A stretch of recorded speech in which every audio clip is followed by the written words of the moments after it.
शिव विरिञ्चि केशव मुकुट सेवित चरणा शिव विरिञ्चि केशव मुकुट सेवित चरणा सूर्य शशांक स्पन्दनानन्द स्फुरण मण्डिता सूर्य शशांक स्पन्दनानन्द स्फुरण मण्डिता नित्या स्थिरा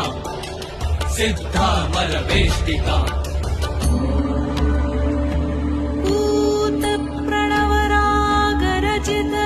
चमत्कृत विकसित बिन्दुः दिग्वासिनी प्रजा पूजिताम् अभयां वरदां विश्वजननी